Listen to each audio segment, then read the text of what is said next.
My name is Tammy Conlon, and I am the interim CEO for Advantage Behavioral Health here in Athens. I've been with Advantage for a total of about 4.5 months. And this is Evan Mills.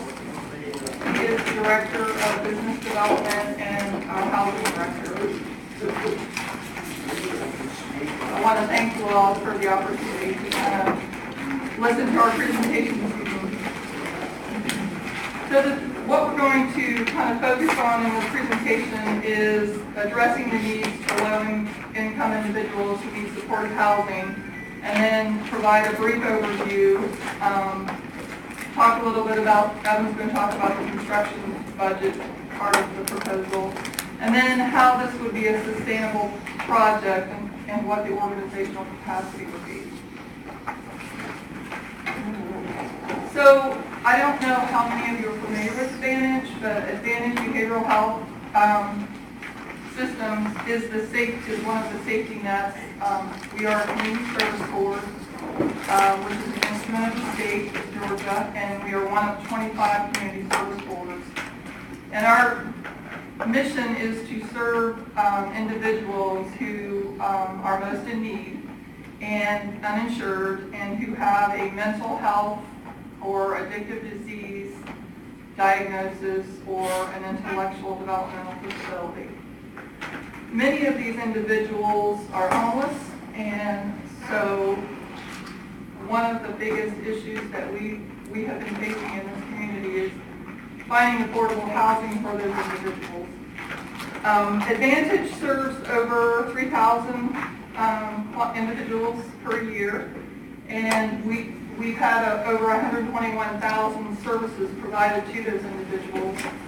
We currently have about 350 apartments that house individuals from a transitional housing program to permanent supportive housing. And some of the funding that funds those programs are from the Department of Behavioral Health and Developmental Disabilities, as well as the Department of Community Affairs. We currently have about 105 of those apartments that are permanent supportive housing. During a study with the Justice with Mental Health Collaborative, it was shown that there were approximately 40% of the individuals that have a behavioral health diagnosis that are involved with the justice system. And about 7 to 8 of those individuals are arrested each day.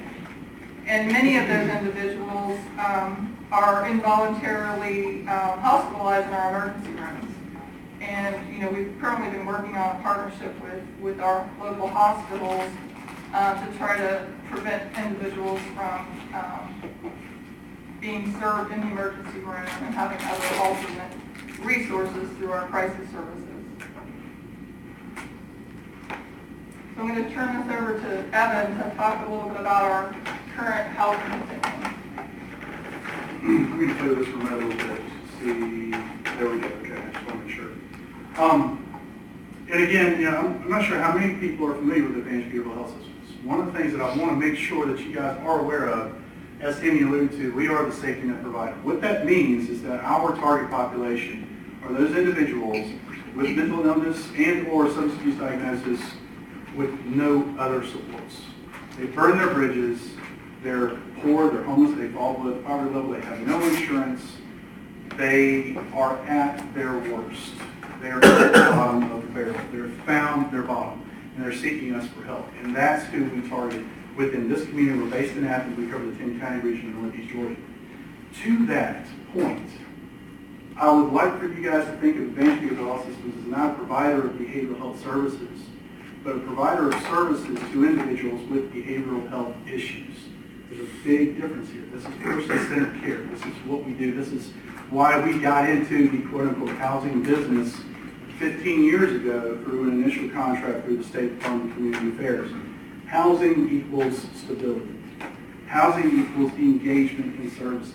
Housing equals our ability to work with these guys, to empower these guys, to get them back into the community so that they can become a more productive member of the community they can make a more meaningful contribution to the community. So this little diagram here kind of represents what I call our housing wheel. This covers the continuum of housing that we provide, the variety of housing that we provide. We provide housing for single men, single women, women with children, individuals exiting incarceration from hospitals, trying to get back into the community. It's short-term, 28 days, crisis stabilization, 7 days, 60 days to 180 days to 18 months to permanent supportive housing. This is the gamut and continuum of services because we are, as a provider of the state, meant to meet the person where they are.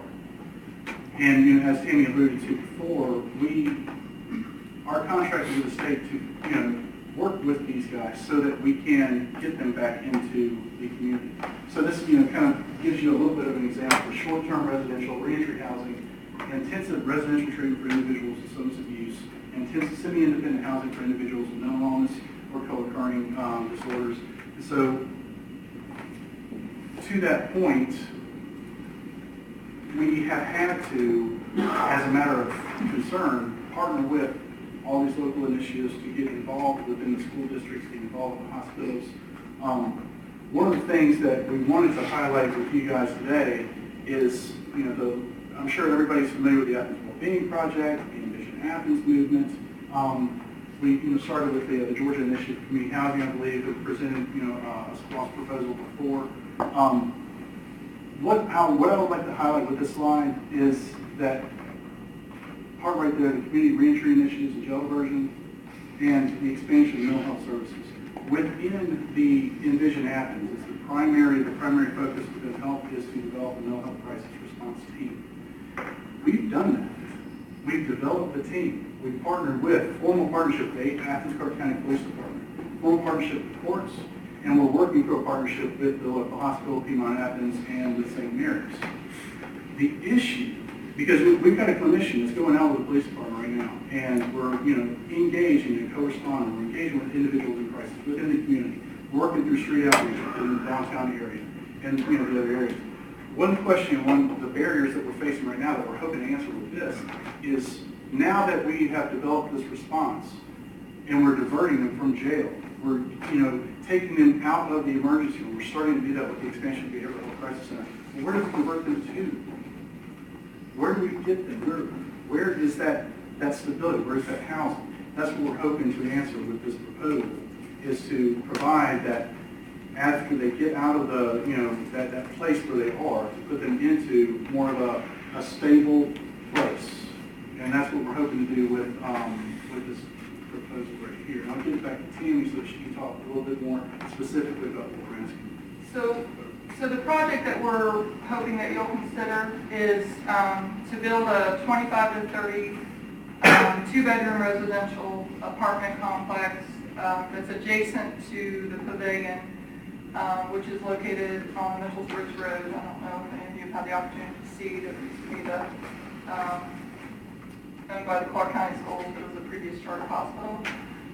So Advantage currently has all the Athens-Clarke outpatient services, day program services, and we have a behavioral health crisis center, which has the capacity of having 30 individuals stay in our crisis program, 8 individuals in our temporary observation unit, and we also have a 24/7 crisis walk-in that will be open by the middle of February. But right now, the temporary observation unit and the crisis stabilization unit is already open. We're hoping that this will provide a continuum of housing for the services, because we have many individuals that are coming to this, that will be coming to this behavioral health service center from all over the state of Georgia. There are not, I can't remember the exact number of behavioral health service centers, crisis centers that are now, but we are going to get people in here. The state funded this behavioral health crisis center, and they have funded them geographically depending on, the most in need.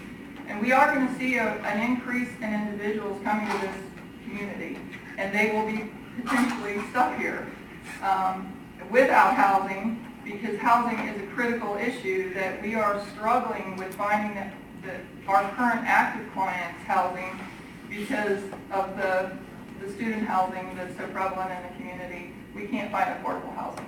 Most of our housing programs are underfunded because the rents are going up so high that they don't even meet the budgets that we've already have been approved for.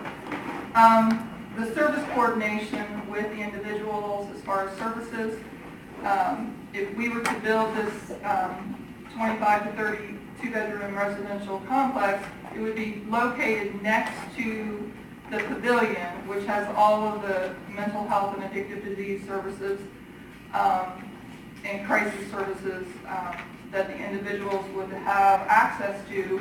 It would be within walking distance. There wouldn't be transportation barriers. And it would also open up other affordable housing in the community. We continue to grow as far as our housing programs, but we're really challenged with having those programs being able to find those affordable units. It's also going to, it's going to prevent homelessness. It's going to prevent the increase in homelessness if we can obtain some affordable housing. And it's going to reduce the risk of the clients that are being served in your community that are being evicted because of behavioral issues based on their symptomology that they have. It's really hard to find housing for some of these individuals because they do have behavior issues. And so this would allow us the opportunity to manage those behaviors in our own, on our own property next to the services that they need frequent access to. And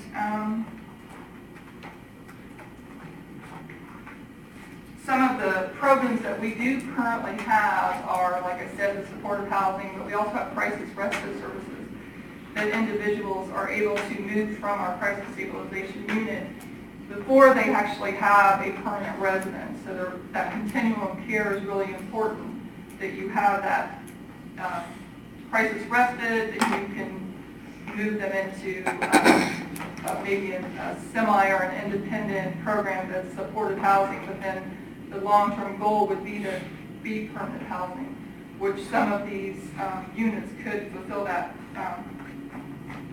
need. So this is kind of what it looks like. This right here is the pavilion, and over here is the crisis services. So you can kind of see that right here. So the idea, this is where the whole behavioral health service crisis center is located, and then you've got outpatient services and other services. Over here is where we would potentially build the apartment complex, and as you can see, it's in close proximity to the services that would be needed. There is the requirement of a really long driveway, which does increase the budget costs, and Evan can speak more about that. But you know, we also have other. There's 17 acres there, and we had hoped that in the future too we would be able to move our clubhouse, which serves children in the community for clubhouse activities after school. Sorry, we're out of time. We're going to take some questions. Oh, okay.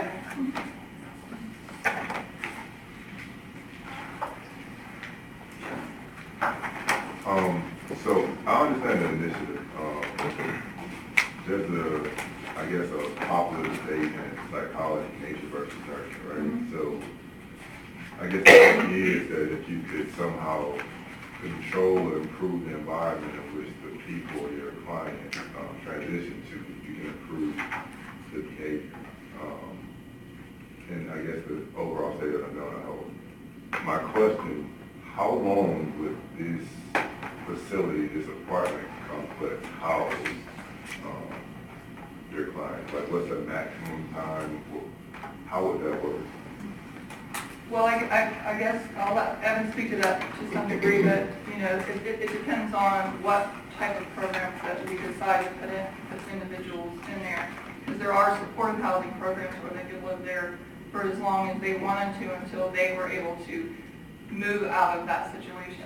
Or it could be a temporary crisis, 30 days. If you want to add anything. What we had in mind for this is we have existing programs, and what we're hoping to do is expand these existing programs. We can house them for up to 18 months. We're currently occupying close to 20 units within the community for those programs.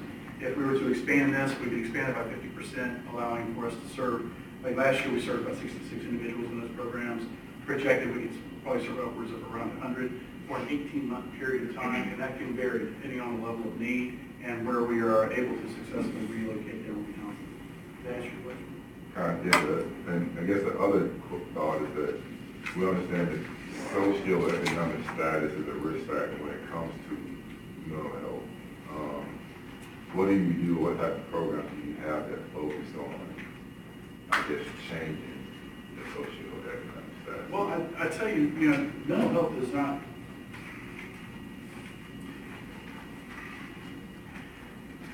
I can't really say that because you may be poor or because you may be rich, you may get more of a proclivity to become mentally ill.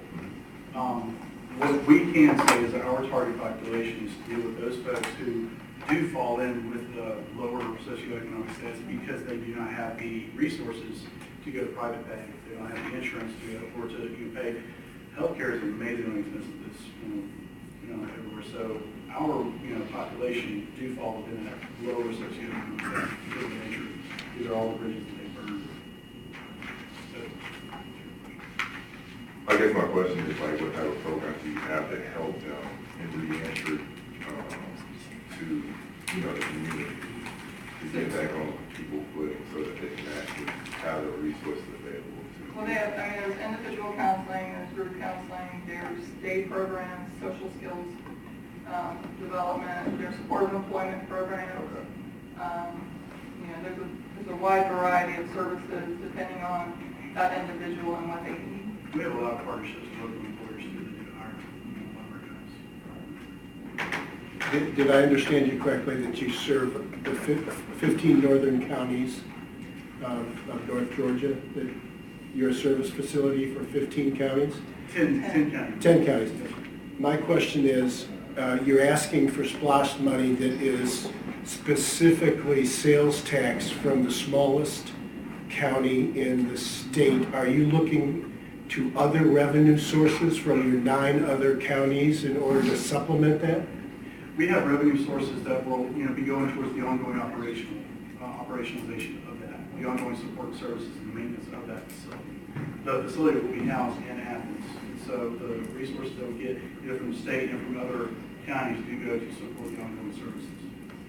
Where does that money come from? It comes from the State Department of Behavioral Health, it comes from the Department of Community Affairs, and it comes from the Federal Department of Housing and Urban Development. And we do get receive funds from the 10 counties, the county non-participating funds that do support the services that we provide. Athens-Clarke County residents make up about 40% of our overall population of individuals that we do. You touched on this a little bit, but I can't imagine it's easy trying to find a place for these people to live as it stands right now due to the pushback from the neighbors in the area. Can you speak to that a little bit more? Thank you so much for asking the question. We work with close to 50 different landlords, within the area. The biggest barrier, quite frankly, is the criminal background checks and the credit histories for our guys. Because of the ongoing relationships that we're working with, and they do make some exceptions depending on the nature of that, but this population right here that we're continuing to see in downtown, frequenting our, the local justice system and the emergency rooms, these are the guys that we have the most difficulty providing services for. So if we can get them into a supportive environment within our area that's on site, we can get them into a place where we can better rehabilitate them, we can get them, their social skills development, their employment skills, and things like that to get them back into the community so that once we have these relationships developed with the landlords, we can place them more effectively. How many of the units that you would be built with this would be serving, maybe probably not patients who are dependent children, but dependent children of patients? Is that how many of your people you would serve would be kids? Right now, we're focusing this on single adults. We've identified them as as far as from a cost burden standpoint, these are the frequent flyers for the jail system and the frequent flyers for the emergency room. So these are going to be single adults within the program. I have two questions. The first question is, how many of your clients right now are homeless or without stable housing? Then the second question is, do they have to pay any money for the housing? It depends on the program that we have. These guys that are staying there, I would say 100% are homeless, or live. It might be easier to say 90% because some of them do have housing, but it's a negative environment, it's a bad environment that they may be living in. So 100% of the people that are receiving services now are homeless? In our housing programs, in a permanent supported housing program. So we have residential programs. Are you asking about from an agency From perspective? agency, your agency. That's a good question because I know they recently did a survey, the state, and I think it's sometimes challenging to get that number because there's different definitions of homelessness. Mm-hmm. So if I'm sleeping on somebody's couch and then I go to my other friend's couch, that's not necessarily homeless. But in our eyes, they are homeless because they don't have that,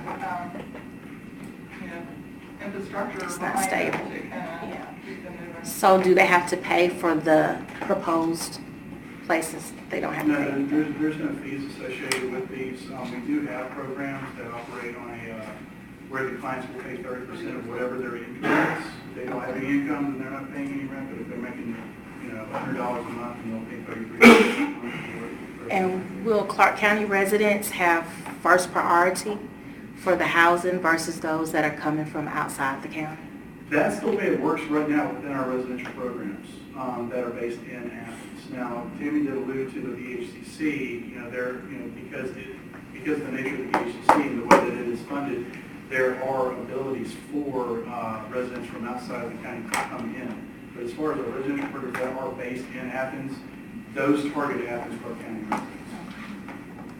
So for example, if someone came here from another area and they were already homeless, and we were trying to get them connected to services with advantage, that there could be a potential need to find housing if it's available, because they're already homeless. And we do operate housing in Jackson, Barrow, Walton, and Madison counties as well. Are these the people that we see on the North Avenue corridor? Some of them, yeah, Okay. some of them can be.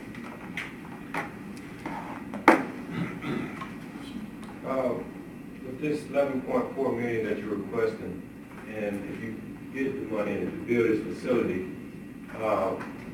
I think that you've already received other revenue from the state and other agencies. And would this be enough to facilitate this building for the future?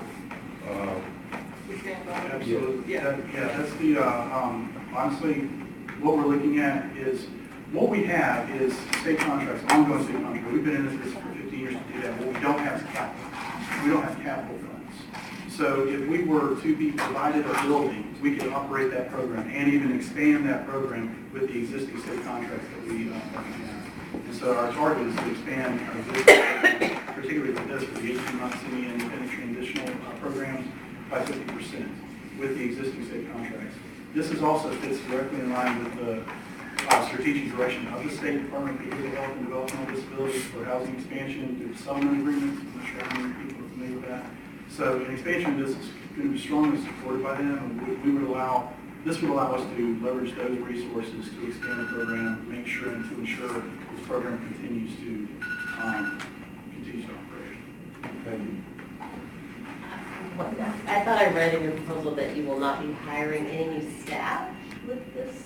You won't need any new staff? We would not need to hire new staff necessarily because it's located on the property. We can, share the staff existing. That already exists within the pavilion. We have the staff hired already. Once this thing goes, it's ready to go. Just like that. So we're ready to hit the ground running. And the cool part about this is that it is located on the property that we own. We can, per the requirements of the county and everything, our board has agreed to be able to transfer that property so we can be able to operate synergistically with the the day programs, the outpatient programs, the behavioral health crisis center programs, as well as the partnerships we join.